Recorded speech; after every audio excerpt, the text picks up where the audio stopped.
Hola, bienvenidos al episodio número 12 de Navegando con Mar, con su host Mariana.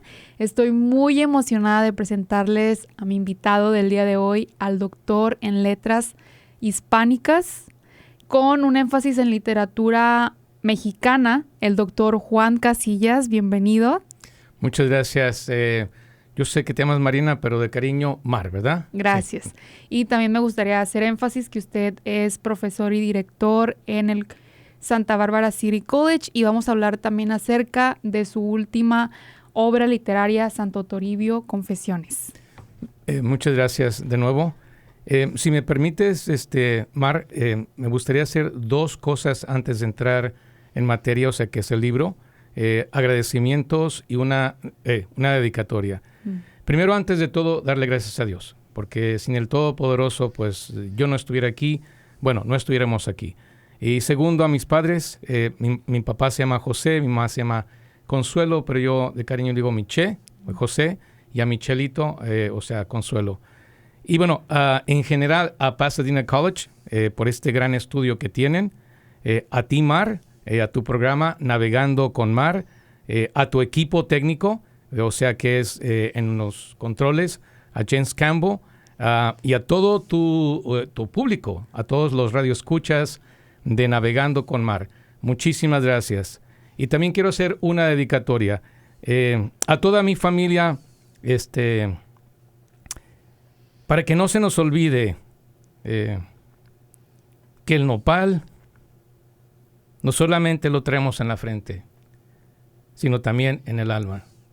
Y especialmente, quiero decir esta cita que es de César Chávez. Preservation of one's own culture does not require contempt or disrespect for other cultures. Lo voy a leer otra vez porque es muy importante.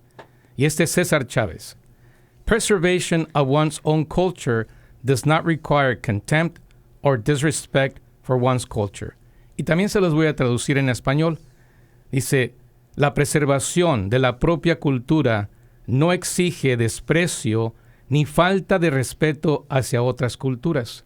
O sea que cuando tú amas la tuya, te sientes tan seguro que vas a apreciar y respetar otras culturas. Y es lo que estamos haciendo aquí, presentando un libro desde nuestra cultura mexicana a las otras culturas que son muchas, aquí las latinas en Los Ángeles, y también a otras culturas como la afroamericana y la asiática, etc.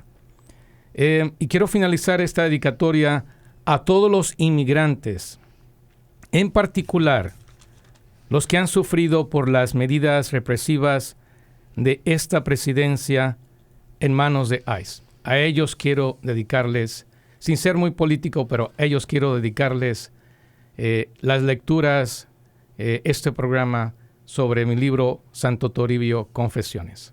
Le agradezco muchísimo por tomar ese tiempo antes de iniciar. Normalmente yo tengo preguntas preparadas para iniciar, pero con lo que acaba de decir me voy a ir a una. Y tengo curiosidad de cómo inicia usted sus días porque veo su énfasis en agradecerle mucho a Dios. Entonces me gustaría saber para usted cómo impacta su vida o sus mañanas cuando inicia con ellas. Dios es el centro de mi vida. O sea, inicio mi día encomendándome a Él y termino mi día dándole gracias a Él. No sé, ha impactado tanto mi vida el Todopoderoso que Él permea en todos los aspectos de mi vida. En mi vida como hijo, en mi vida como esposo, en mi vida como papá. Soy papá de dos, para mí son niños, no son tan niños ya. Mi hijo Daniel, que tiene 26, y mi hija Jessica, que tiene 24. En todas mis decisiones, o sea que para mí, con Cristo todo y sin Él nada. Entonces, si yo voy a hacer algo, lo medito desde esta perspectiva. Como el hecho incluso de venir aquí. O sea, ¿lo hago o no lo hago? Y veo en ti, Mar, una persona muy positiva. Por ahí intuyo que también eres espiritual. Entonces, hay una afinidad. Entonces, por eso me atraía este programa también. Y para contestarte tu pregunta, Dios es el centro de mi vida. Y bueno, hay una revista que se llama Artes de México. Y en esa Artes de México se le dedica uno a Tepatitlán. Y dice allí que en Tepatitlán es una tierra de fe y de erudición. Y así me calculo yo. O sea, una persona de fe, pero también una persona que intenta ser erudita. O sea, que intenta usar su intelecto. Pero no despegado o divorciado de Dios, sino unido a Él. Y para usted, tuvo, me imagino, sus padres mucho impacto en usted para tener más fe en Dios. Sí, definitivamente. No solamente mis padres, en particular mi madre y mi abuelita. A mi abuelita, mi Pachis, que todavía está viva. Tiene 99 años. Wow. Ya di una presentación del libro, bueno, esta es la tercera en radio. La que di en radio bilingüe la semana pasada, le dediqué el programa a mi abuelita. Un saludo para ella, mi Pachis, un beso para ti. Gracias. Y se me hizo muy bonito el hecho de que le haya dedicado también a los inmigrantes este episodio. Uh-huh. Yo también soy inmigrante y la mayoría de mis invitados también lo son. Usted emigró de Guadalajara a Jalisco a los 8 años, uh-huh, a Fresno, California. Quiero saber un poquito más, que nos platique de cómo fue su infancia. Cuando llega usted a Fresno, me imagino que llega con muchas ilusiones, incluso fantasías cuando somos niños. Pero aquí hay algo muy importante. Usted también empezó como jornalero en el campo. ¿Cómo nos puede describir esa experiencia y a qué años empezó a trabajar ahí? Al poco tiempo. Prácticamente yo llegué en febrero, marzo. Pero ya para ese verano, verano de 1975, ya empezamos a trabajar al lado de nuestros padres. El Valle de San Joaquín, al sur es Bakersfield, al norte prácticamente es como Stockton. Entonces es el valle más fructífero en la industria agropecuaria. A mí me tocó trabajar en la industria agrícola como jornalero, como recolector o como le llaman aquí, piscador, en la pizca, en la recolecta o en la cosecha prácticamente de todas las frutas. Antes permitían a los niños trabajar con sus padres, o sea, al lado de sus padres. Había leyes, obviamente. No podemos trabajar entre semana, pero el fin de semana o las vacaciones de verano o las vacaciones de invierno, nosotros andábamos al lado de nuestros padres, trabajando con ellos. Porque lo necesitaban y también porque era más caro dejarnos con alguien a cuidar. Entonces, simultáneamente no había supervisión y salía muy caro. Entonces, llevarnos, pues ellos nos estaban cuidando, nos estaban viendo, estaban supervisando y a la misma vez estábamos trabajando al lado de ellos. ¿Qué me dejó? Me dejó inmediatamente que el sacrificio de mis padres. A mí nadie me lo contó. Yo los vi con mis propios ojos partirse el alma por todos sus hijos. Me pongo sentimental, lo siento. Y verlos a ellos te impacta de una manera increíble. A mi madre, a mi padre, verlos en la intemperie, a veces en olas de calor a más de 100 grados Fahrenheit, y trabajando al lado de ellos, nadie te explica el sacrificio, estás viviendo el sacrificio al lado de ellos. O sea, eso te impacta muchísimo.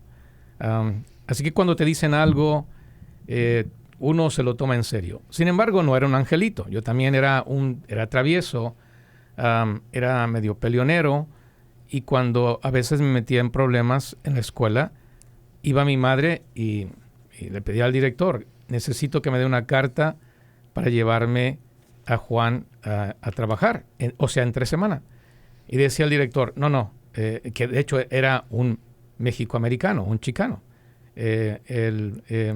Mr. Rubén Seminario, que en paz descanse, una excelente persona y un excelente director. Le decía, no puedo, es ilegal, usted no se puede llevar a su hijo a trabajar durante la semana, pero usted lo ha expulsado. Y fíjese lo que va a pasar.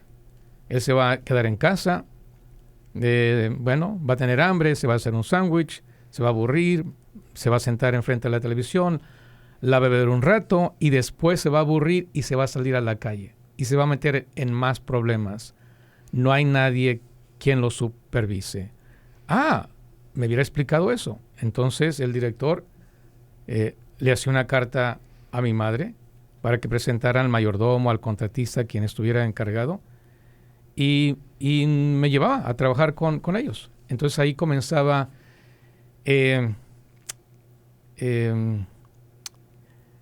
la carrilla, como decimos nosotros, la presión, pero en un buen sentido de la palabra. ¿Tú quieres estar aquí como nosotros, trabajando, y así lo decía mi madre, como los burros? ¿O quieres estudiar? Tú haces la decisión, aquí o en la escuela. Y eso pasó varias veces, pero no solamente era ella, era como una comunidad, porque ella lo gritaba al viento, o sea, que toda la cuadrilla lo escuchara. Y señoras y señores que me apreciaban, me daban consejos. En realidad me llamo Juan José Casillas Núñez, pero querían que me pusiera Juan José Casillas en mi libro. Y yo dije, no, si vamos a cortar mi nombre profesional, prefiero quitar José, pero yo tengo que incluir Núñez, porque es el de mi madre. Entonces me decían Pepe, o sea, me dicen Pepe en casa. Mira, Pepe, pórtate bien. Entonces venía como el peer pressure, o sea, la presión de los demás. Pero era una buena presión para que yo me portara bien. Entonces ya cuando estaba en la escuela y estaba tentado, llegaba la tentación en portarme mal, y yo mismo me decía, mira, acuérdate que tu madre y tu padre están trabajando duro, así que aguántate, o sea, pórtate bien. Sé que el comportamiento me lo modificó, pero también la ética de trabajo. O sea, hay que levantarse temprano, hay que ir a trabajar y después no terminar el trabajo. Llegar a casa, hay que cuidar a los niños. O sea, hay que llegar lavando tanto trastes como ropa.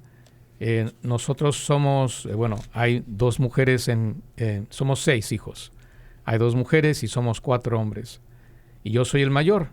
Entonces, aquí no había que, aquí no hay sirvienta. Recoja su plato, lávelo, tienda su cama, recoja su ropa. Así que esa ética de trabajo, por lo que hacían mis padres, nosotros teníamos que trabajar, o sea, con ellos fuera de casa y también en casa. Así que eso nos impactó mucho. Esa ética de trabajo y ver el amor de mis padres que nos querían tanto que estaban dispuestos a sacrificar su propio cuerpo por nosotros. Esas cosas, no sé, inmediatamente lo impactan a uno le tiene un tremendo respeto y amor por sus padres. Aunque en ese momento a lo mejor uno no lo intelectualice, no se dé cuenta completamente, hay algo que te está impactando. Entonces, eso es lo que me dejó trabajar al lado de ellos. O sea, modificó mi comportamiento, mi ética de trabajo y ver el amor, el esfuerzo que le ponían ellos, que teníamos que uno ser recíproco. O sea, yo también responderle a mis padres de la misma manera. Y cuando menciona algo que me marcó mucho fue vivir el sacrificio. Uh-huh. ¿A usted le cambió la perspectiva que tenía del sueño americano cuando lo vivió? Oh, definitivamente. Yo nací en Guadalajara, Jalisco. Entonces, pues, allí no había campo. Mi padre era el que enviaba dinero, sus remesas a casa. Así que nosotros realmente no sabíamos lo que era trabajar, mucho menos en el campo. Llegar aquí, inmediatamente me cambia la perspectiva. pero a la misma vez sí veía el sistema educativo en muchos sentidos más avanzado de donde yo venía. O sea que por una parte, híjole, aquí se trabaja como burro, pero por otra parte, aquí se piensa como intelectual cuando íbamos a la escuela. Y no sé, nos ayudó a inmediatamente aprender inglés. Ya para el año y medio nosotros ya no estábamos en clases de ESL. Estábamos ya completamente sumergidos en las clases regulares. Pero porque no estaba yo aquí documentado, no estaba aquí legalmente, cuando entro a la prepa no soy muy estudioso, no soy muy... no me empeño mucho, no soy muy disciplinado. Pero después cambia eso cuando entra una ley en vigor, básicamente la amnistía. Y eso cambia mi vida y bueno, pudimos entrar a un community college. Por eso estoy en Pasadena Community College. Yo les tengo un aprecio a este sistema. Yo fui a College of the Sequoias en Visalia. Y yo fui indocumentado. Yo por casi 15 años estuve de indocumentado aquí en este país. Al graduarme yo del Community College para transferirme a Fresno State, fue cuando pude, por medio de la amnistía, y había una ley, si no mal recuerdo, por este senador Simpson Rodino, AB 2015, que le permitía a los indocumentados recibir ayuda del gobierno, o sea, los grants, el Pell Grant, no recuerdo si era el A o el B. Entonces ya con esa ayuda uno incluso como indocumentado podía asistir a la universidad y recibir la ayuda del gobierno, tanto en aquel entonces estatal y federal. Y ya en la universidad ya pude poner en orden aquí mis documentos, ya recibí la residencia y más adelante yo no esperé mucho tiempo, hice la ciudadanía porque yo siempre he sido medio desconfiado en que las cosas pueden cambiar de la noche a la mañana y bueno, tengo ya mucho tiempo de ciudadano. Pero en aquel tiempo a mí me dio mucho coraje porque ya tuve que renunciar a mi ciudadanía mexicana. Hoy no. En aquel tiempo, o sea que eso le dice que yo ya tengo bastante tiempo de ciudadano de aquí de este país. Hasta el año pasado la recuperé. Entonces ahorita ya tengo la doble ciudadanía, porque a mí es algo que, no sé, me dolía, me lastimaba, me indignaba, me daba coraje, porque yo tengo que perder mi mexicanidad, o sea, ser mexicano, y la recuperé, entonces ahora tengo la doble ciudadanía, sí. Y es una bendición tener ambas posibilidades, derechos. Claro, exactamente, porque te permite fungir tanto aquí con todos los derechos de comprar, invertir lo que tú quieras y también en México. Entonces, esa es una gran bendición. Pero para mí era más por el coraje de que yo tuve que perder algo que es mío, que es oficialmente que me cuenten como mexicano. ¿Sí? Una parte de usted. Claro. Y algo que tengo interés o curiosidad de saber, porque usted trabajó duro como jornalero y entonces ya al cambiar más al ámbito académico, ¿hubo algún impacto de que se le hacían las cosas más fáciles? Sí, bueno, obviamente como lo es el trabajo en agrícola, la construcción y otros trabajos son difíciles físicamente. Ya cuando uno obtiene un tipo de título de preparación, que uno es un profesionista, entonces el trabajo ya es más mental. Entonces uno también se tiene que ajustar. Ahí vienen otro tipo de presiones, de depresiones, y que uno tiene que saber enfrentar. Pero para uno que fue un niño de una familia humilde, que siempre estuvo enfrentando lo que es la pobreza, las presiones económicas, eso como que ya lo ha preparado uno para esta otra etapa de su vida, la que es uno profesionista. Uno puede vivir con menos, porque sabe uno cómo, pues, no sé, hacer rendir el dinero y enfrentar esas presiones psicológicas, intelectuales. De cierta manera uno también ya lo ha hecho. Pero uno tiene que saber que aquí es más presión mental. Entonces uno corre el riesgo de no a veces cuidarse físicamente. Entonces, porque aquí todo es mental. Y también tiene que darse uno el tiempo de pues ejercitar su cuerpo, dormir bien, comer bien, porque entra uno en otra fase de su vida. Y le cuesta a uno esa doble dimensión, la intelectual, la profesional y compaginarla, convivirla con su vida profesional de uno, que es la emocional, la sentimental, también la física. Entonces, sí es, no digo que no es difícil, pero esa niñez nos ha preparado para esta otra etapa. Y también usted menciona el hambre de ser alguien en la vida, como un inmigrante que llega aquí desde cero. ¿Cómo me puede describir esa emoción de llegar sin nada, pero con el objetivo de llegarlo a hacer todo? Esa hambre es personal, pero también es algo familiar. Al principio viene por mi madre. Ella, su sueño y su anhelo, somos 6, como había dicho antes. Su sueño era de que todos sus hijos fueran universitarios. Yo soy el mayor, yo tengo 59 años. La menor tiene 45 años. Todos somos universitarios. Por esa mujer que tuvo una visión.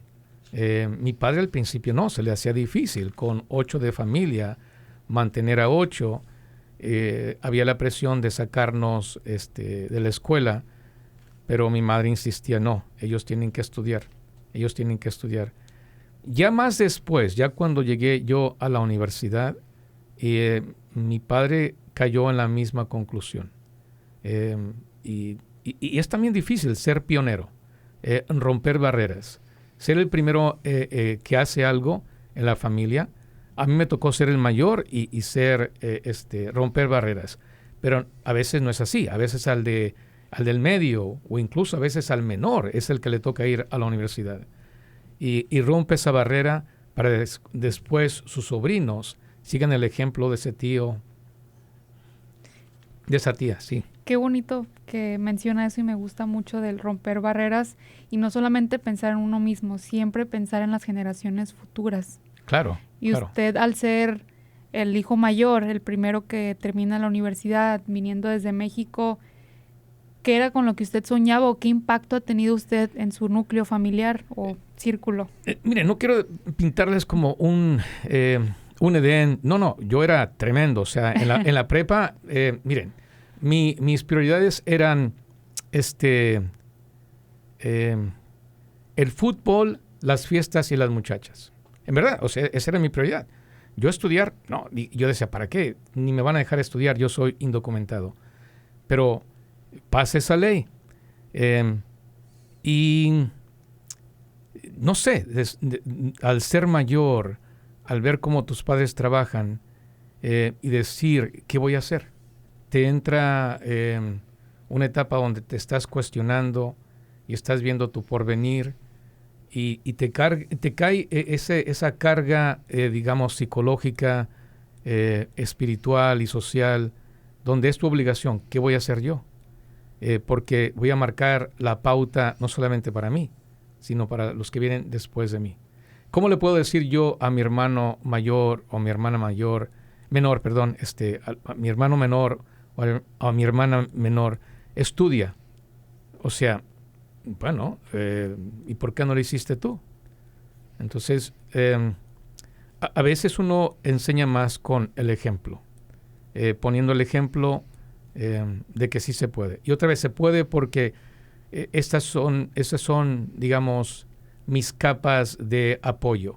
Primero Dios, segundo mi madre, después mi padre, después entró también en vigor su apoyo. y mi familia. Todo el entorno, lo que era incluso a veces amistades, amigos, las leyes políticas estaban en contra de mí, pero había algo interno. O sea, y eso me ayudó a mí a tomar esa decisión. Entonces, se vale soñar, o sea, se vale soñar. Hay un sueño que hay en ti, pero si solamente sueñas y no haces nada, entonces se va a quedar en un sueño y no pasa nada. Entonces, hay que soñar, hay que hacer un plan, porque hay un plan. Entonces ya tienes como planes como tu mapa. O sea, estas son las cosas que tengo que hacer. ¿Cuál es tu plan? Bueno, tú tienes que determinar ese plan. Y después del plan, hay que ejecutarlo. Y si lo ejecutas, tienes que ser disciplinado. Y sabiendo que no eres perfecto y que te vas a caer y te tienes que levantar las veces que sean necesarias. O sea, como dice el Buki, yo no creo en el error, sino en la lucha de un gran vencedor. O sea, nos vamos a caer. Eso es obvio. Somos imperfectos. Desde un punto de vista religioso, espiritual, desde un punto de vista social o humanista, somos imperfectos y nos vamos a caer. Pero hay que levantarse. Hay que levantarse y seguir adelante. Entonces, esas son las cosas que uno trae porque uno se empapa de este entorno. ¿Y tiene alguna forma de guiar, por ejemplo, a los jóvenes cuando menciona usted de tomar decisiones que son difíciles, que van a impactar a largo plazo? Creo que a los 20 es cuando más, o incluso antes, a los 18, cuando tienen que empezar a tomar ese tipo de decisiones, siente que recaen todo el peso contra ellos. ¿Cómo sería una forma usted de darles esa luz para que digan, por este camino debo de irme, o esto es lo que puedo hacer? Yo siempre, incluso lo uso con mis estudiantes, pero también con mi hijo y con mi hija. ¿Cómo te ves en 5 años? ¿Cómo te ves en 10 años? O sea, ¿quién va a decidir qué tipo de hombre vas a ser? Tú lo vas a decidir. ¿Quién va a decir qué tipo de mujer vas a ser? Tú lo vas a decidir, mijita. Entonces, ya tomando esa decisión, entonces tienes que ver cuál es mi círculo de apoyo. ¿Quién me va a ayudar? Y obviamente el círculo inmediato no tiene que ser ni tu padre ni tu madre, tiene que ser tu creador. Ese es tu primer círculo de apoyo. Entonces, tú tienes que tener una disciplina para tener ese contacto con ese creador, no cada fin de semana, o sea, eso es obvio que va a ir uno a misa, sino todos los días. Y no tiene uno que estar rezando constantemente, pero sí tiene uno que encomendarse a él constantemente. En la mañana, en la tarde, en la noche. O sea, puede ser una oración pequeñita, pero ese es tu primer círculo de apoyo, de fuerza, de resistencia. Eso es lo individual. Después viene tu familia, obviamente. Desafortunadamente, muchas personas no tienen el aspecto familiar. Pensamos que todos tenemos un padre y una madre que nos ama, que nos quiere, que nos apoya. Eso no es la verdad para muchos de mis estudiantes y para muchas personas en nuestra sociedad. Por eso uno tiene que ver primero ese primer vínculo que es el Todopoderoso. Porque uno tiene un padre terrenal, que es mi papá José Casillas, pero yo tengo un padre celestial. Entonces, cuando me falta ese padre terrenal, ahí está mi Padre Celestial.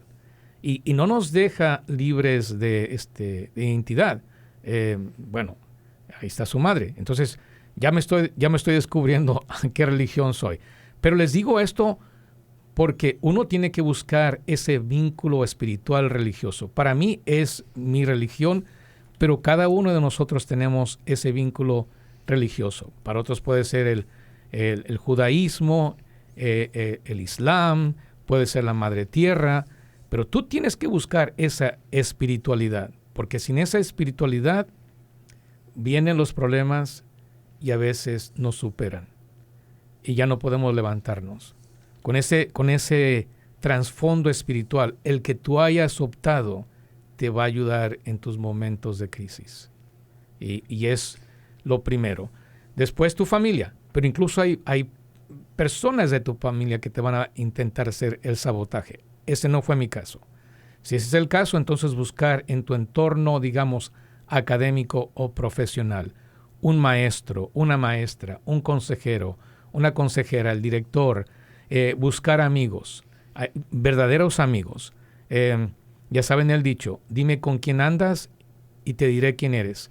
Yo lo digo a manera de chiste, pero es cierto, como lo decía Cantinflas. Para estos jóvenes que no saben quién es Cantinflas, era un magnífico cómico, irrepetible.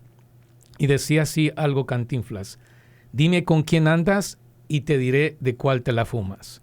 Y eso es cierto. Entonces, las personas con quien tú te vas a juntar y que se van a juntar contigo van a aceptar tu manera de ser y tú vas a aceptar su manera de ser. Así que si esas personas toman, pero yo no tomo, créeme que va a haber presión para que tomes. Que yo no fumo, créeme que va a haber presión para que fumes. Que yo no entro en relaciones extramaritales, ya me sabe a lo que me refiero, pues a lo mejor no lo haces ahorita, pero cuando ya te juntas con ese grupo, como que empiezas a aceptar su manera de ser, su manera de pensar, entonces por eso uno tiene que buscar personas como uno anhela ser. Entonces, si uno quiere ser un gran deportista, pues hay que juntarse con buenos deportistas. Si uno quiere ser un doctor, bueno, júntate con personas que van a aspirar a ser doctores, etc. Entonces, dentro tu espiritualidad y por fuera, buscar personas que te van a ayudar, comenzando con tu familia. Y si no la hay, pues entonces en tu entorno de amistad, de amistades y profesionales. Y es muy importante tener siempre esa comunidad con nosotros, porque vivir un camino solitario, y más aquí, a veces cuando eres inmigrante, creo que es de las peores decisiones que puedes hacer. Siempre tienes que buscar a tu comunidad, a tus personas. Y estoy completamente de acuerdo. Hay una frase muy famosa, no man is an island, o sea, nadie es una isla. Ya sea que partamos de una perspectiva humanista o religiosa, no estamos diseñados para estar solos. No estamos. Miren, yo sé que hay personas que tienen esa estrella de ser súper sociables y que le cae bien a todo el mundo. Está bien. Si ya eres así, no tienes que hacer nada. ¿Ves? Hay otros que no, que tenemos que trabajar. Pero no podemos ir solos en la vida porque la soledad es difícil. Incluso nos pone tristes, nos deprime. Hay que buscar amistades. Y a lo mejor tú dices, bueno, yo puedo contar mis amistades con una mano, con los dedos de una mano. Perfecto, qué bueno, pero por lo menos vas a tener 5 o 3 o los que sean. Pero hay que tener amistades, porque eso es bueno para ti y también bueno para otras personas. ¿Tiene algún consejo para los jóvenes para empezar como a ser más sociables cuando a veces sientes que no es muy fácil para ti encontrar ese tipo, como esos espacios? ¿Tiene algún consejo, por ejemplo, para sus estudiantes para que se acerquen más a comunidades? Sí, miren, a veces es tan difícil hoy, y lo veo también en mis hijos, pero también en mis sobrinos. Nosotros antes simplemente veíamos a la cara, saludábamos y sonreíamos. Y esa era nuestra carta de presentación, decir, ¿me simpatizas? ¿Quiero ser tu amigo o quiero ser tu amiga? Y si esa persona no te respondía de la misma manera, fantástico, ya sabías que tenías que continuar con la siguiente persona. Ahora como que se sienten traumados por que no los miran en la cara y no les sonríen. Está bien, o sea, no todas las personas van a ser tus amigos. Así que proyectarse uno también como una persona amistosa, una persona alegre, porque a nadie le gusta estar con una persona deprimida, chocante, arrogante, ni a mí, y entonces a ti tampoco. Entonces uno tiene que también proyectarse positivo, amistoso, alegre, aunque a veces uno no lo sienta, es una habilidad, y poco a poco se va desenvolviendo amistades. O sea, hay personas que simplemente van a ser tus amistades en el trabajo, o sea, conocidos, acquaintances, o sea, y porque las verdaderas amistades toman mucho tiempo, en verdad, especialmente cuando es alguien de tu sangre. No le vas a confiar tus secretos más íntimos a una persona que acabo de conocer, o a lo mejor nunca lo vas a hacer, pero no vas a compartir cosas íntimas con alguien que acabas de conocer. Eso se toma tiempo. Entonces también saber que las verdaderas amistades se toma su tiempo. Tanto la persona como tú se van a tomar el tiempo, pero cuando ya es una amistad, las amistades también requieren de su trabajo, de darle su tiempo y su respeto a las personas. O sea, ¿qué es mi amigo cuando me conviene? No, pues es tu amigo también cuando la otra persona te necesita, no solamente cuando te conviene a ti. Y parece que hoy en día eres mi amigo siempre y cuando a mí me venga bien. Y eso no son amistades. Esos son conocidos, esas son personas que lo necesitas profesionalmente, y ya cuando lo necesitas, pues cambias a otro círculo o otro grupo. Las verdaderas amistades toman tiempo. Y a veces la distancia se va a la persona a otra ciudad, incluso a otro país, y es más difícil mantener esa amistad. Pero cuando hay una verdadera amistad, tú vas a, mandarle un recadito de vez en cuando y viceversa. Pero buscar también estos círculos donde ustedes ya de antemano saben que hay una afinidad con ustedes. Por ejemplo, si a mí me gusta, bailar, entonces voy a buscar círculos de ballet folclórico o de salsa. Yo soy malísimo, que digan, yo soy malísimo para bailar, yo no hago eso. Bueno, a lo mejor te gusta a ti un club, de animación, de anime o de otra cosa. Buscar círculos en los cuales van a resaltar tus habilidades, tus pasiones, tus intereses, porque ahí te vas a sentir a gusto. Ahí tú vas a compartir lo tuyo y se van a interesar por lo que tú compartes y viceversa. Tú te vas a sentir incluso entusiasmado. Ese anime, yo no lo conocía. Qué bien. Entonces vas a encontrar incluso que estás aprendiendo. Buscar esos círculos donde hay algo que a ti te gusta, porque allí te vas a estar pues en tu tierra. No vas a sentirte como un pez fuera del agua. Mencionó cosas muy importantes. A estar abiertos al rechazo, regar nuestras amistades y también ser honestos con nosotros mismos. Uh-huh. No nada más ver el interés en cómo nos podemos beneficiar a nosotros, sino buscar algo más sincero. Y también quisiera preguntarle, cambiando un poquito de tema, acerca de ustedes, de su perspectiva y experiencia académica y profesional, ¿qué ha aprendido de la literatura chicana o de la comunidad chicana? Tenemos oyentes de México, entonces a veces no están muy familiarizados con este término. ¿Cómo nos los pudiera describir? Miren, chicano obviamente es un término que se usa con una perspectiva política.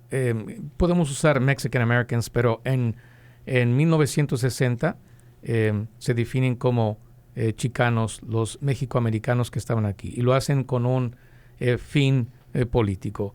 Y aquella literatura chicana o Mexican American es escrita por ya sea mexicanos que llegaron aquí a una edad muy temprana o personas de ascendencia mexicana, pero con una perspectiva desde el punto de vista de Estados Unidos hacia afuera.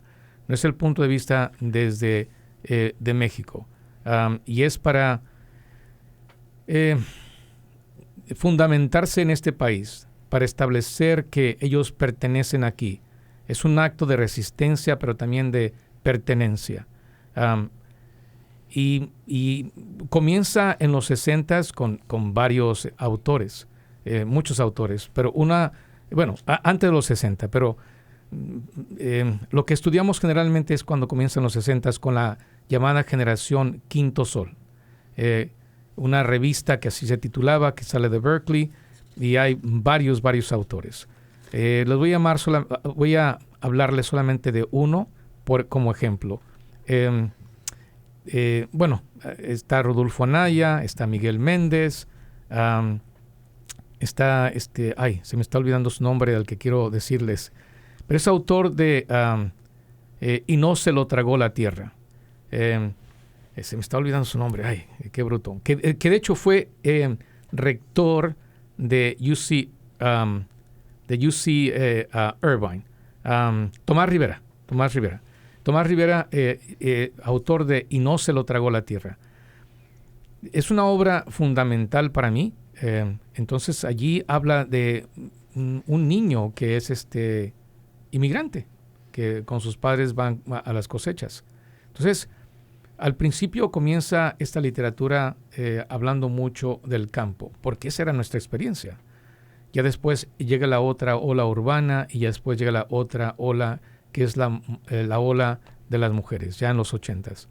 Pero esta literatura es una expresión por la gente de ascendencia mexicana en los Estados Unidos, que es una manifestación de pertenencia en este país, una manifestación de resistencia, una manifestación de identidad. Es en resumen, o sea, una sinopsis, como yo les puedo definir lo que es la literatura chicana. Y también usted editó Chicano Sketches con Francisco Lomelí. Sí, miren, este es Mario Suárez. De hecho, eso es antes de la generación del Quinto Sol. Mario Suárez era un pionero. Escribió cuentos en revistas literarias, porque acuérdense, no era como hoy.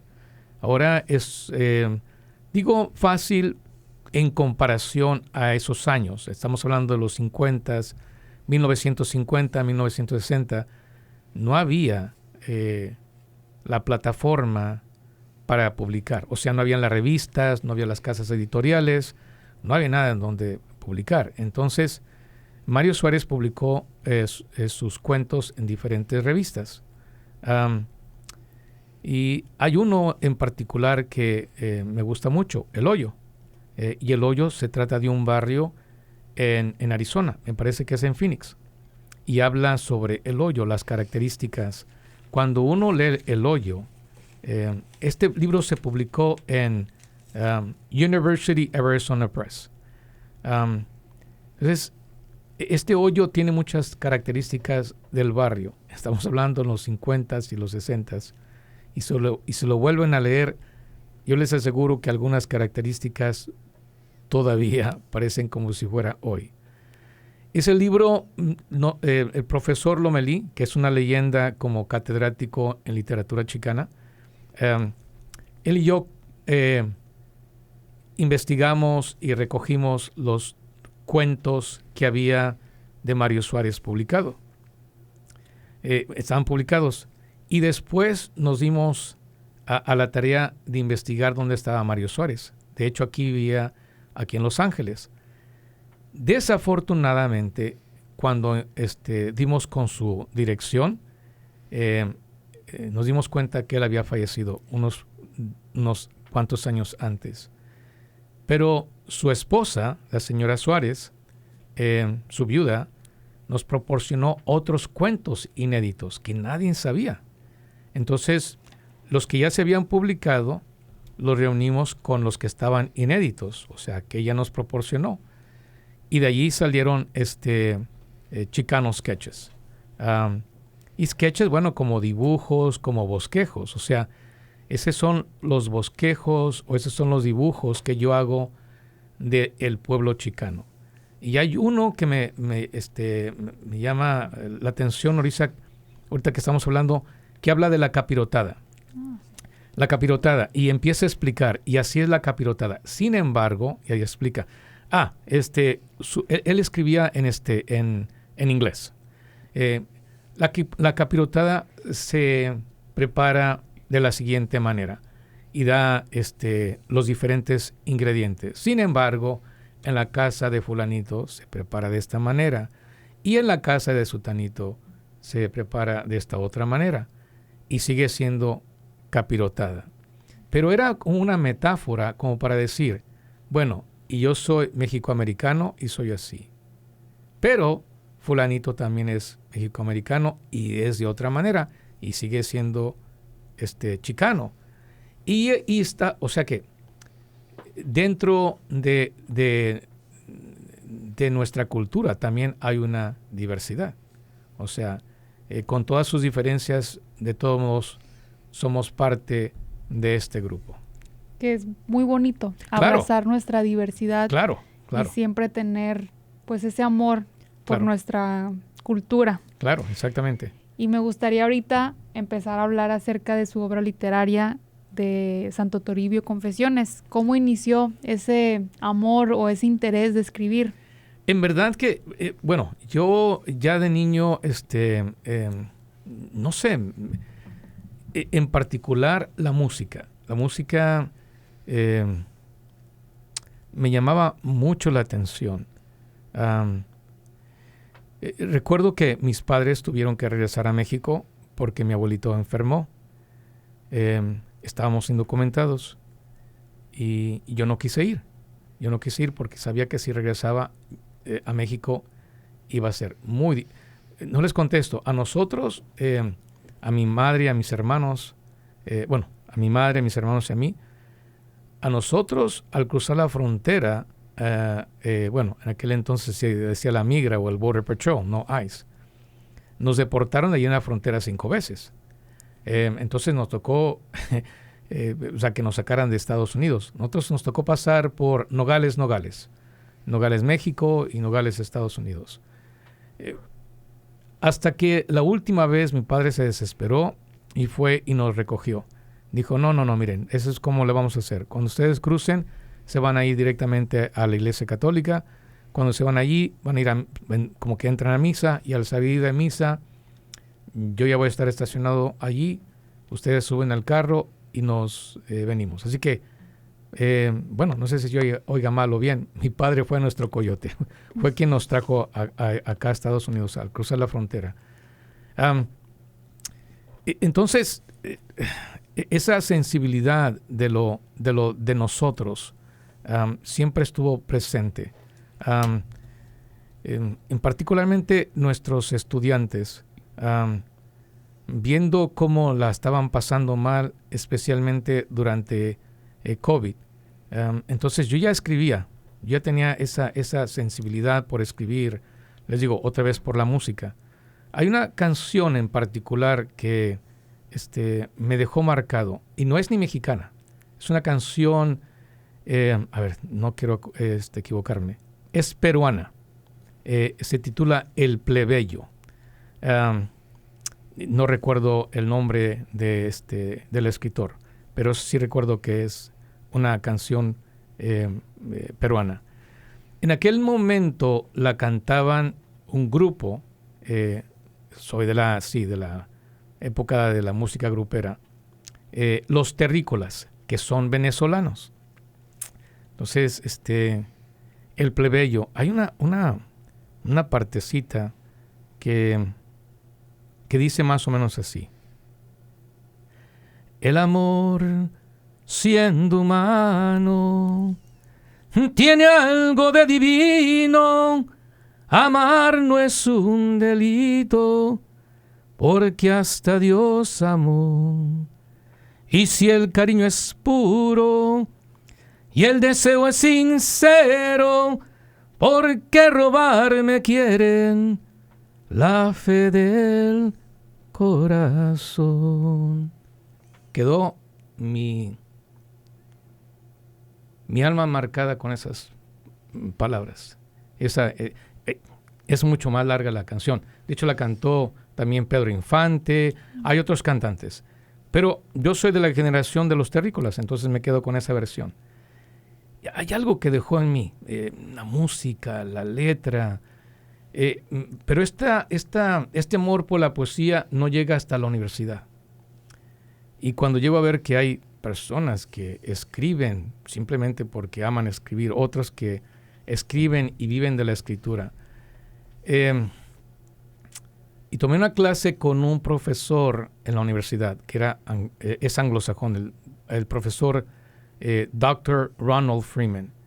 Y era un increíble profesor. Y yo me decía, bueno, con coraje, con celos, pero celos de los buenos, ¿cómo es posible que este gringo, yo decía así, pero lo decía con respeto y con cariño, sepa más de mi país que yo? ¿Cómo es posible? Pues sí es posible. Pues ¿por qué? Porque él lo ha estudiado. Pues entonces tú también ponte a estudiar. Y allí fue donde nació ya realmente la curiosidad por la literatura, por la poesía en particular. Escribí algunos rengloncitos, como todo joven, para una muchacha aquí y allá. De eso ya no queda ninguno, porque pues ya no quedaron. Pero quedó la sensación de crear, la sensación de componer una obra escrita, estética, con una intención de impactar. En este caso, impactar el corazón de una muchacha. O sea, esa era la intención. Pero después quedó en mí eso de escribir, de crear, y ya no lo pude dejar. Dije, no. Entonces, ¿pero cómo lo puedo hacer?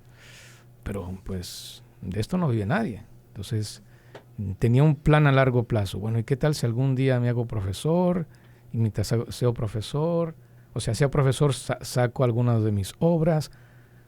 Para eso duré muchísimo tiempo. Saqué un AA degree, un asociado en ciencias y matemáticas. Mi meta era ser doctor. Cuando entro a esta clase de literatura, esos sueños se vienen abajo, porque a mí la literatura me agarró. Después saco una licenciatura, un BA en español. Después hago el Teaching Credential. Y fui maestro por 2 años. Y yo dije, esto no me gusta. Yo me sentía como una pilmama, like a babysitter de teenagers. Dije, esto no me gusta, yo me voy. Saqué después la maestría. Y por último saqué el doctorado en letras. Dije, ahora sí es cuando ya puedo sacar mi obra poco a poco. Porque me perseguía esa inseguridad de ser niño migrante, ser niño indocumentado, ser niño trabajador en los campos agrícolas. Entonces yo quería algo seguro, no solamente para mí, para mi esposa, para mis hijos. Quería un sustento, un patrimonio, algo seguro para que yo pudiera pues mantener una familia. Entonces yo quería algo seguro y después lo conseguí, que es un puesto como un profesor. Y ya empecé a publicar. De hecho, comencé con cuentos. Tengo varios cuentos en diferentes revistas.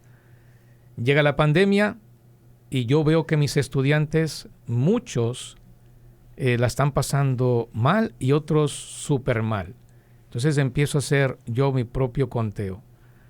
Aquellos que la están pasando súper mal y a veces caen en depresión, en mucha enfermedad, yo veía algo que no tenían: una fe que no practicaban.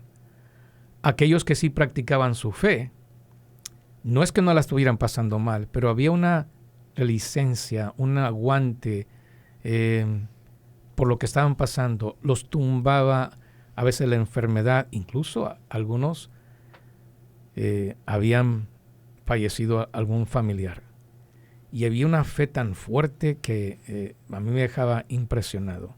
Porque no podemos impartir clases presenciales. Todo era por medio de Zoom, por medio de la red. Y de allí nace esto. Nace esta obra, Santo Toribio, Confesiones. Es una obra de creación literaria. Cuando lo ven, la gente piensa que es una obra devocional. No lo es. Algunos poemas sí parecen, como dijo mi primo o mi prima, sí parecen como si fueran oraciones.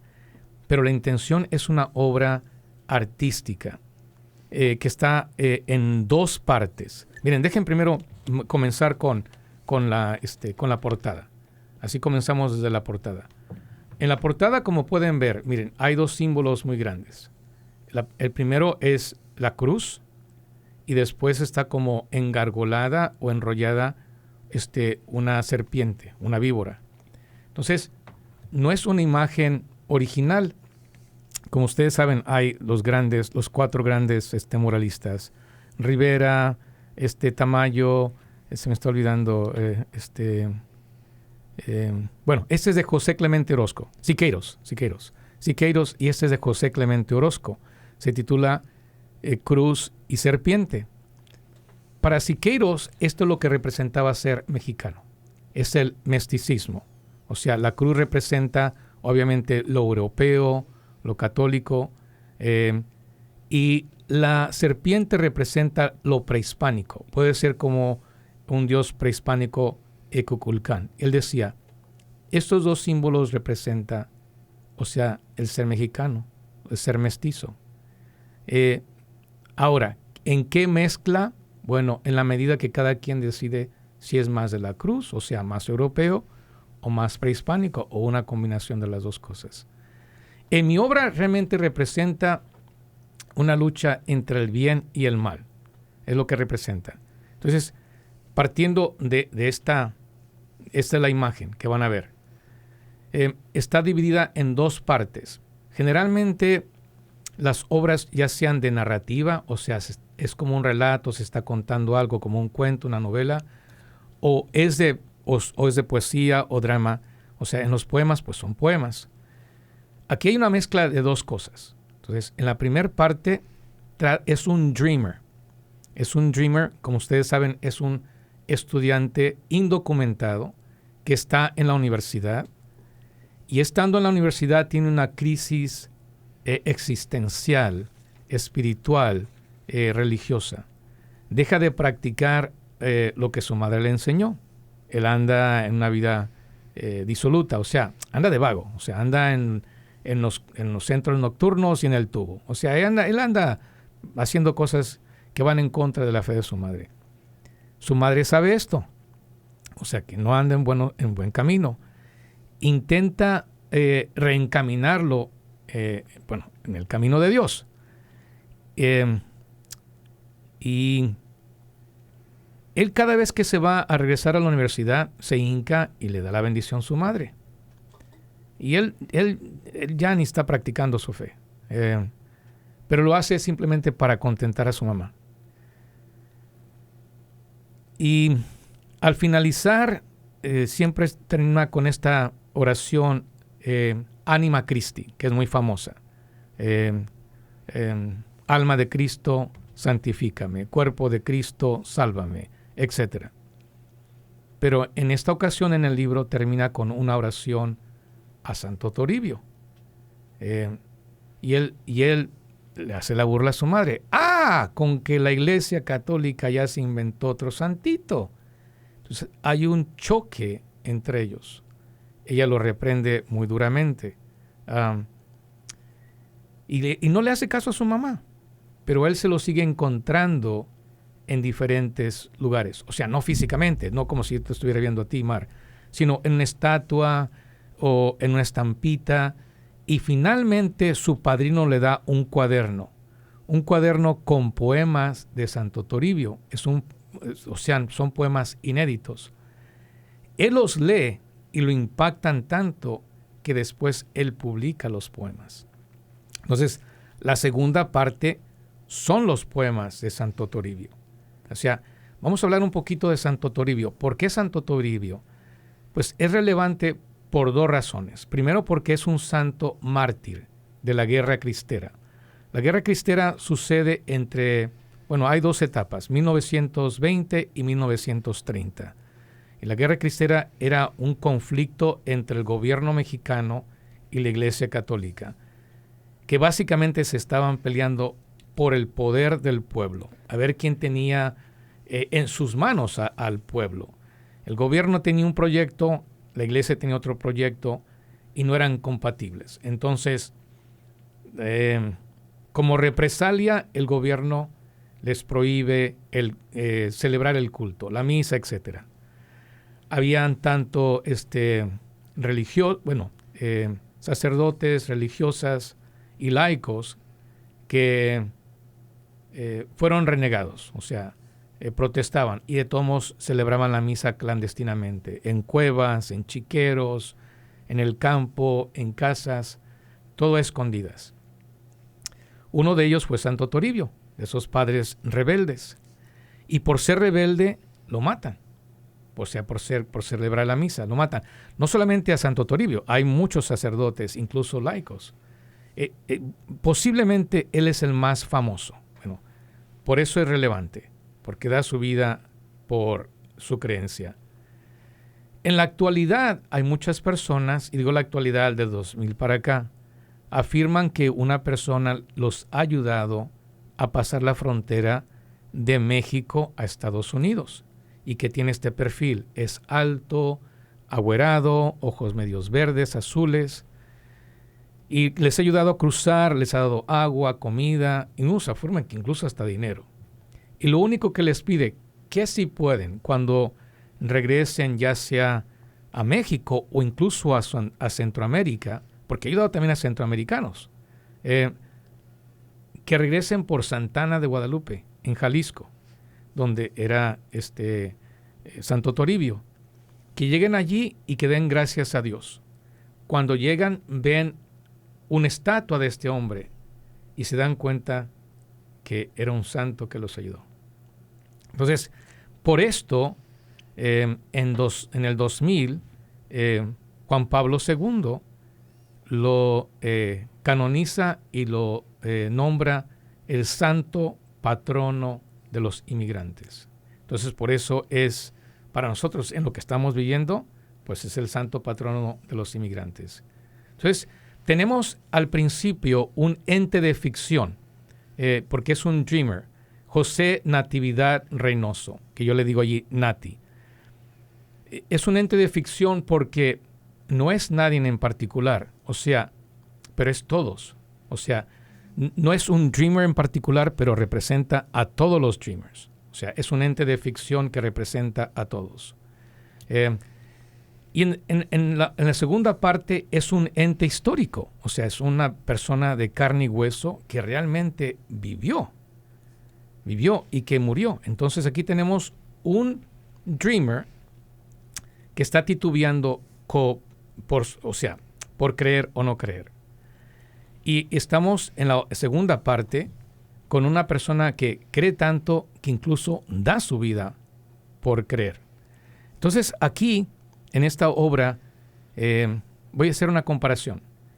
Una obra de Shakespeare, de Hamlet, o sea, que lleva el mismo nombre el protagonista.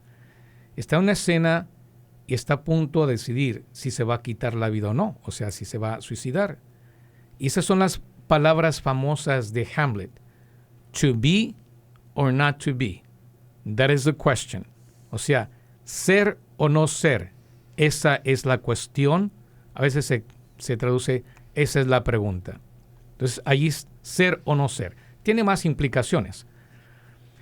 En mi obra, más bien, la pregunta central sería, ¿creer o no creer? Esa es la pregunta. ¿Creer o no creer? Esa es la pregunta. Porque tenemos a un dreamer que no cree.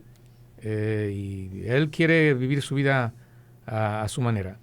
Y en el otro lado opuesto tenemos a uno que cree tanto que incluso entrega su vida. Entonces, aquí es la obra. Y se las explico porque no es difícil, pero si no saben esta parte central, el meollo de esto, a lo mejor algunos poemas no les van a parecer que está diciendo. Pero ya con esto creo que una persona puede entrar en la obra y entenderla y disfrutarla y ojalá apreciarla un poquito más. ¿Nos pudiera indagar en sus poemas? Claro que sí. Miren, les voy a compartir uno que se llama Su amor es. Su amor es. Pero voy a contextualizar este poema, si puedo, un poquito. Miren, incluso también los poemas viene como un parrafito y después viene el poema. Mi obra le está hablando a mi pueblo, que es mi pueblo, al mundo hispanoparlantes, a todos los que estamos aquí, desde el cono sur hasta los que estamos aquí. Pero también cuando tú ya escribes, acuérdense que les dije, dime con quién andas y te diré quién eres. Bueno, yo ya entro en el mundo de los escritores, entonces soy un escritor. Mi obra también le habla a otros escritores. A veces va a estar de acuerdo con ellos, a veces no va a estar de acuerdo con ellos. No es que los contradiga, pero puedo yo ver las cosas de una manera un poquito diferente. En la Biblia está en Cantar de Cantares. Y aquí dice en Cantar de Cantares más o menos lo siguiente. Si me besara con los besos de tu boca, si me besaras con los besos de tu boca, mejor es tu amor que el vino. Entonces, de allí Santa Teresa de Jesús y San Juan de la Cruz hacen sus poemas, esos poemas místicos, donde Dios es el esposo y el alma es la esposa. Entonces, y es para todos los seres humanos. O sea, en sus poemas, sí saben quién es Santa Teresa de Jesús. ¿Cómo no? Y acuérdense de ese poema, me estoy imaginando que mis estudiantes, ¿y quién es esta Santa? Sí, miren, nada te turbe, nada te espante, todo se pasa, etc. Entonces, esa es Santa Teresa de Jesús. Pero hay en otros poemas donde dice que el esposo es Cristo y el alma es la esposa.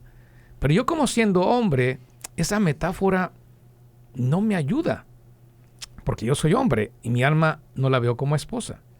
Entonces, este poemita, ojalá que no me jale las cobija San Juan de la Cruz y Santa Teresa. En mi familia hay una creencia, que cuando tú hablas mal de los muertos, te van a jalar la cobija. Pero no es hablar mal de ellos, simplemente esa metáfora no funciona para mí. Entonces, este poema es como yo veo. Dice, su amor es. ¿En qué página? Esa está en la página 31 comienza. Comienza en la página 31 y comienza con este pequeño párrafo. Porque los poemas van en cronología, desde cuando es niño, cuando es joven, cuando se ordena como sacerdote y cuando llega al final, que sabe que se va a morir. Entonces va en un orden cronológico. Aquí estamos cuando todavía es niño y se titula Su amor es. Y aquí va el párrafo ya que va a presentar el poema. Antes de entrar al seminario, no recuerdo qué edad tenía, en una noche calurosa me levanté a tomar agua y escuché los jadeos de mis padres. Pensé que estaban enfermos y lentamente entreabrí la puerta de su dormitorio. Sin que ellos me vieran, los vi haciendo el amor. A la mañana siguiente le pregunté a mi hermana Kika, y aquí viene el poema. ¿Así es el amor de Dios? Entonces acuérdense, yo no soy el que estoy hablando aquí, es Santo Toribio. Y se llama Confesiones porque no solamente él se está confesando, hay otras personas que dan sus confesiones. Entonces, aquí va la pregunta otra vez. ¿Así es el amor de Dios? ¿Y quién contesta? Su hermana. Ella me contestó, no, su amor es santo, puro, humilde, dulce, repleto de bondad, sabiduría, paciencia, eternamente persistente, amable, embriagante, indestructible, es poder y debilidad que se tiene que vivir. Esto es un ejemplo de un poemita. Entonces ese es su amor es. Y siento que nos llevó a ese momento, como a regresarnos a ese tiempo con la descripción que dio. Pues muchas gracias. Si gustas puedo compartir otro. ¿Podemos compartir el segundo? Si gusta. Claro que sí. Miren. ¿Es en qué página está? En la página está en la 33. Página 33. Y ese se titula ¿Quién es Jesucristo para ti? Entonces, eso es una pregunta que le están haciendo a Santo Toribio cuando está niño. Entonces, fíjense, aquí viene como un párrafo introductorio al poema y después viene el poema. Este poema se conoce como un caligrama. ¿Qué es un caligrama? Es un poema que tiene una figura geométrica y que la figura geométrica va con el contenido de las palabras. Por ejemplo, si yo les hablara del amor y quiero escoger una figura geométrica o un símbolo para el amor, ¿qué símbolo yo elegiría? ¿Cuál sería lo más lógico? Bueno, lo más lógico sería como el corazón. Entonces pongo las palabras en forma de un corazón o como una flor. ¿Cuál sería el símbolo por excelencia del cristianismo, del catolicismo? ¿Cuál sería? Entonces yo sé que están contestando. Bueno, el símbolo sería la cruz.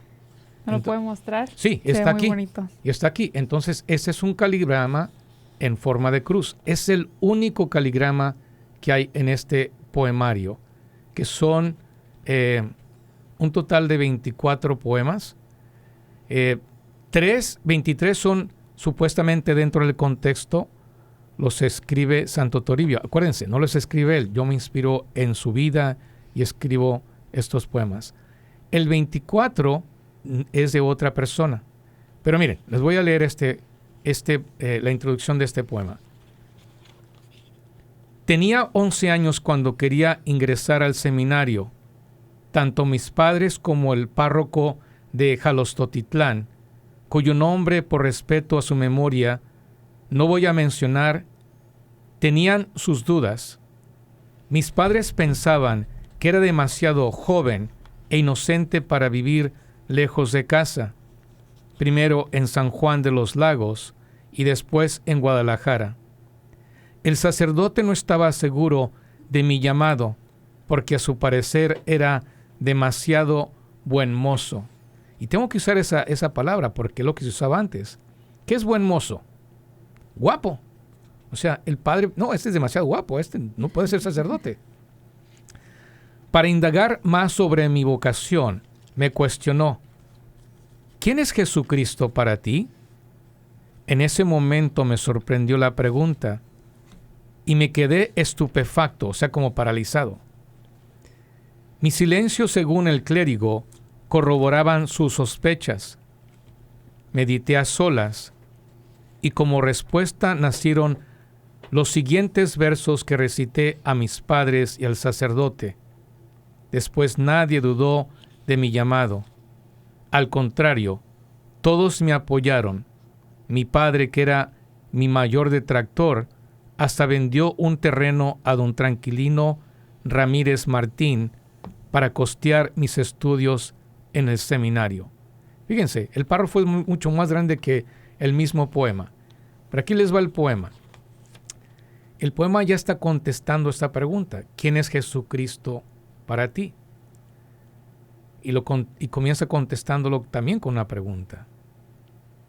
¿Quién es Jesucristo para mí?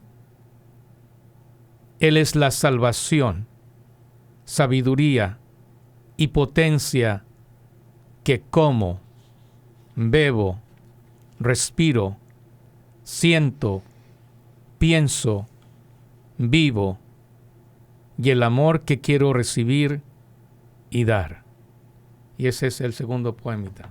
Me gusta mucho cómo hace el énfasis, como dice usted, en la cruz y también cómo nos va dando respuestas, cómo nos hace viajar a ese momento e imaginar cómo es que Santo Toribio lo experimentaba desde la perspectiva que usted tiene de cómo era su persona. Claro, y miren, y aquí la pregunta no es solamente para Santo Toribio, la pregunta para alguien que está leyendo, como para Mar, como para mí, para cualquier persona que esté leyendo, la pregunta, una de las preguntas más importantes para nosotros, para los que creemos en Cristo, ¿quién es Jesucristo para ti?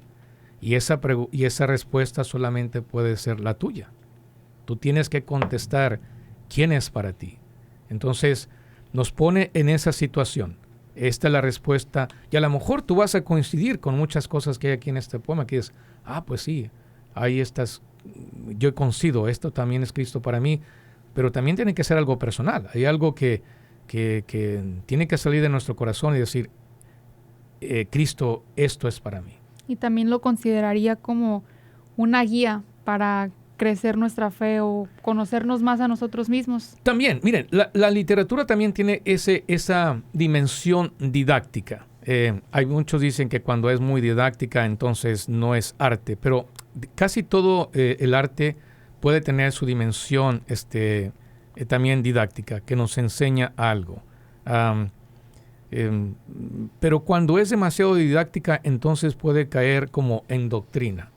Por eso el arte es abierto. Aquí, con esta obra, a nadie quiero indoctrinar, a nadie quiero convertir, no quiero proselitar. O sea, es una obra que te va a cuestionar, que te va a invitar a reflexionar. Y tú tienes que contestar la pregunta, la central, creer o no creer. Y hay personas que van a decir, no creo, está bien, pero por lo menos esta obra te puso en una situación de tú contestar esa pregunta. Y es muy importante siempre estar conscientes y hacernos más, cuestionarnos acerca de nuestras ideas o de cómo actuamos. Y algo que me encanta del arte es saber expresarnos desde la vulnerabilidad. Claro. ¿A usted qué consejo le daría a las personas como para que empiecen a escribir o a abrirse más a esas emociones que a veces no las podemos expresar de alguna forma, pero a través del arte y de la escritura pueden sacar todas esas emociones?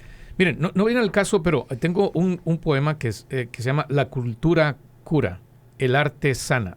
Uso más o menos esos versos. La cultura cura, el arte sana.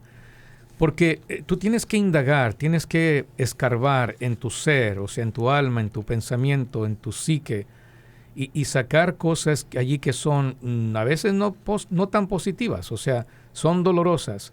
O sea que es como una catarsis, es como un autoanálisis, o es hacer psicología en uno mismo y sacar aquella parte dolorosa.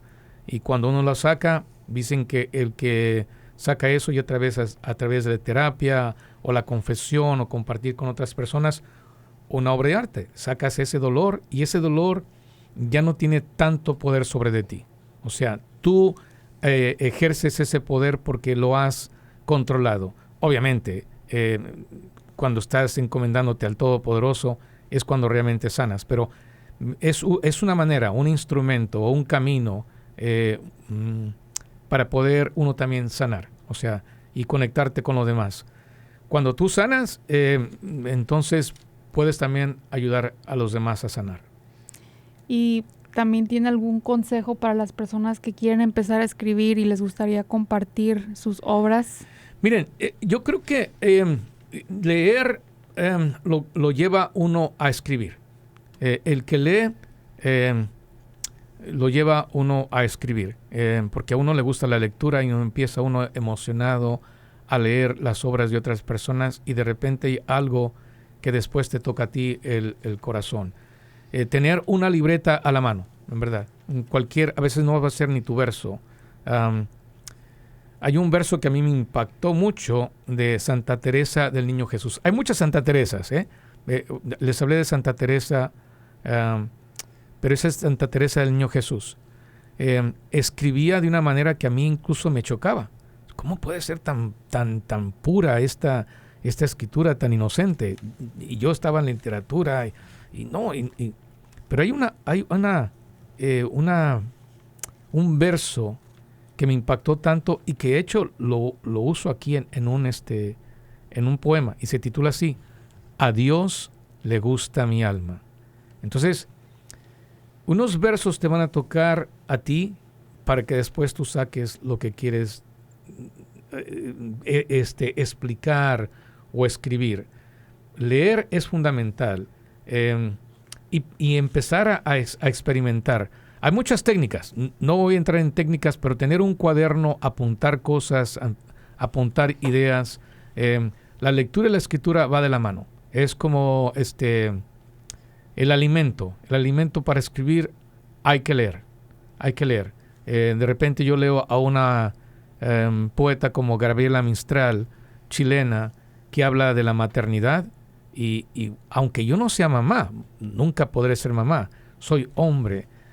Por un instante me puedo imaginar los sentimientos tiernos que posee una madre por un bebé, por un hijo, y en ese momento me puedo aproximar, nunca del todo, pero algo me hace sentir, de lo que es ser mamá. Es un ejemplo. Entonces, esos sentimientos yo ya los puedo yo expresar de mi manera en otro poema. Pero cuando uno, por ejemplo, decían de Pablo Neruda, otro chileno, que Pablo Neruda no era un poeta de poemas, sino era un poeta de libros. Entonces, una cosa bien simple, tomar un tema y verlos desde diferentes puntos de vista. Estoy trabajando en uno que se va a titular Milagros. Entonces, ¿qué es un milagro? ¿Qué es un milagro? O sea, sí, cuando Jesucristo hizo muchos milagros, pero para mí un milagro es tan simple como ver salir el sol. Un milagro. Un milagro que mi madre esté todavía con vida después del cáncer. Usted está en remisión. Que es un milagro que mi hijo Daniel nació con una enfermedad y que está aquí conmigo. Pero otras cosas cotidianas, ¿qué es un milagro? Para mí, que así como niño campesino, la vida en el campo, o sea, ver una flor, ver una mariposa. Entonces, de allí ya pueden salir poemas. Un milagro, ver a mis dos hijos nacer, a mi hijo Daniel, a mi hija Jessica. Entonces, yo ya le puedo dar diferentes poemas a una palabra. Entonces ya lo puedo yo abarcar con diferentes puntos de vista, como papá, como hijo, como campesino, como alguien que aprecia la vida, el sol, etcétera, ¿me entienden? Entonces ahí ya puedo, si me enfoco en una palabra y después lo veo de diferentes ángulos, de diferentes puntos de vista. Incluso aquí hay sobre un niño. Aquí hay un niño. Entonces, yo también puedo tomar el papel que de otra manera, ya les dije, de una mujer. Puedo también ser un niño. Aquí hay un niño que quiere ser Dios. Él quiere ser Dios para que se muera su papá y no su mamá. Porque su papá no lo trata bien. Mientras su madre, pues, era un pan de Dios con él. Entonces, esa técnica a mí me ha funcionado. Entonces, aquí empecé a ver yo esto. ¿Qué puedo hacer yo? Y después se va armando a través de ese tema diferentes perspectivas. Le puedes agregar diferentes personajes, diferentes situaciones. Y eso nadie lo va a hacer igual. Y eso es lo hermoso. Cada quien va a tener su manera de crear. Aquí les digo una técnica bien rapidita, relámpago, para que comiencen, porque esa la puede hacer cualquier persona. Miren, si yo les digo, bien rapidito para experimentar, una palabra dolorosa, Mar, para ti.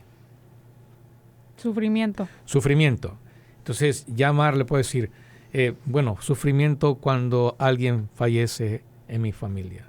Sufrimiento, dame otro sufrimiento. Sufrimiento emocional.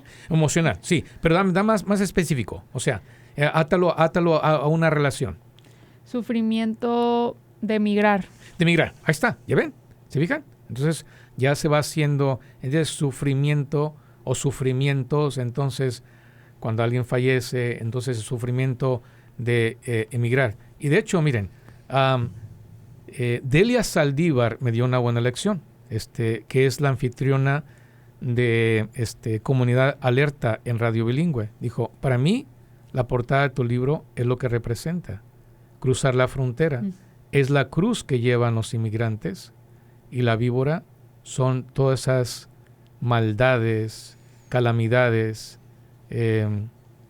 todas esas cosas malas que tienen que enfrentar. Entonces, es una manera de hacer poesía. Comiencen con una palabra y véanla de diferentes puntos de vista. de diferentes experiencias, pónganle a diferentes personajes y crean que ya no van a escribir un poema, sino van a escribir todo un poemario. Y allá van a tener ahí su primer libro. Es una técnica que a mí me ha resultado y creo que les puede resultar también a ustedes. Y aquí lo importante o la clave es en describir los detalles y también apreciar. Siento que va mucho con estar presente, sentir las emociones, uno viajar a los momentos quizás que te traen nostalgia o que lo puedes conectar. Claro. Y esos sufrimientos, miren, cuando les aseguro que si Mar escribe un poema sobre el sufrimiento de venir a este país, de ser migrante, cuando ella lo escriba, muchas personas se van a identificar con él, porque el sufrimiento de dejar tu patria, a tus padres, a tu espacio, a tus amigos, y venir a otro espacio donde no están tus seres amados, no hablas el idioma, etcétera, etcétera. Bueno, va a haber muchas emociones universales. Va a haber una situación con la cual muchos nos vamos a poder identificar. Pero tú estás expresando lo personal. Y después vas a ver que muchas personas se van a conectar. Y tú ya escribes para ti. Pero después vas a encontrar que otras personas han sentido lo mismo o muy parecido y se van a identificar con tu poema, con tu obra. Y creo que eso es, ahorita que lo mencionas, lo más bello, conectar con esas emociones, que más personas se puedan identificar con el mismo contexto y así a través, pues, compartir el arte. Claro, y después esa obra se tiene una, digamos, es universal porque no le habla solamente no te habla solamente a ti o a tu familia, incluso a tu gente. O sea, me estoy refiriendo ahorita a las personas de habla hispana, porque después a lo mejor se traduce la obra de Mar en francés y va a ser un inmigrante que está, que ya está en Francia y que es, del norte de África o del Medio Oriente y está aprendiendo a leer francés, y cuando empiece a leer el poema de Mar diga, wow. Qué bonito. Que diga, híjole, pero esta lo escribió una mexicana al otro lado del mar, y cómo está diciendo lo que yo siento. Entonces, esa técnica se le recomiendo. Creo que va a ser clave para las personas que quieran empezar. Y bueno, y ya hay más, pero para ser sucinto y directo, esa es una técnica. Esa es la base. ¿Y hay algún mensaje que le gustaría compartir a nuestros oyentes para culminar nuestra entrevista? Miren, no sé si quieren que les lea un poema como clausura. ¿O hay tiempo o no hay tiempo? Sí. Sí hay tiempo, miren. Este es un poema que se titula... a ver dónde lo tengo. Espérenme. Página 69. Página 69. Página 69 se titula Eres un poema de Dios. Eres un poema de Dios. Influencias externas, la de Becker. Gustavo Adolfo Becker, que decía, ¿qué es poesía? ¿Qué es poesía? Dices mientras clavas en mi pupila tu pupila azul. ¿Qué es poesía? Y tú me lo preguntas, poesía eres tú. Entonces, esa me impactó. Yo lo hago aquí, pero de una manera religiosa. Entonces, hay otros poemas que te van a impactar. Y después dices, sí, pero yo quiero decir algo un poquito diferente. Entonces, eres un poema de Dios. Entonces, aquí ya está en su madurez Santo Toribio, ya es sacerdote, y dice lo siguiente. Muchos leen el libro del Génesis literalmente. Creen que Dios creó el mundo en 7 días. Para mí, esta revelación no es una verdad empírica, o sea, científica, sino teológica, que refleja su magnificencia y poder creador de una manera poética. En este caso, Dios es un poeta y nosotros sus poemas terrenales. Entonces, aquí les va. Eres inspiración divina de Dios, aliento bendito que sale de su boca, su poema ambulante en la tierra. No busques la aprobación de nadie, pues el Rey del universo te acepta tal y como eres. No tienes que intentar ser, porque ya eres su hermosa creación de amor. No dejes que el miedo te encadene. Baja los muros de tu orgullo. Vístete con la toga de la humildad. Deja que Jesús te lave los pies y se deleite en ti.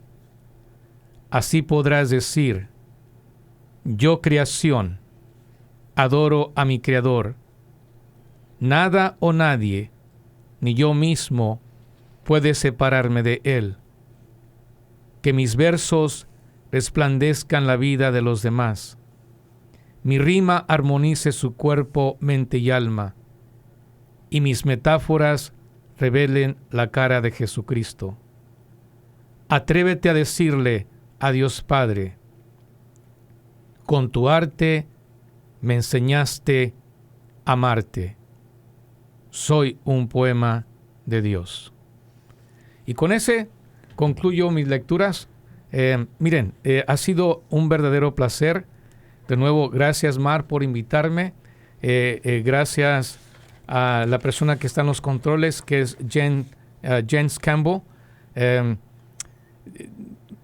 No sé, eso se hace con amor, se hace con mucha pasión, con entrega, y ojalá que lo puedan adquirir. Se puede adquirir a través de Amazon, o también a través de La Pereza, así como suena, de perezoso, La Pereza Ediciones.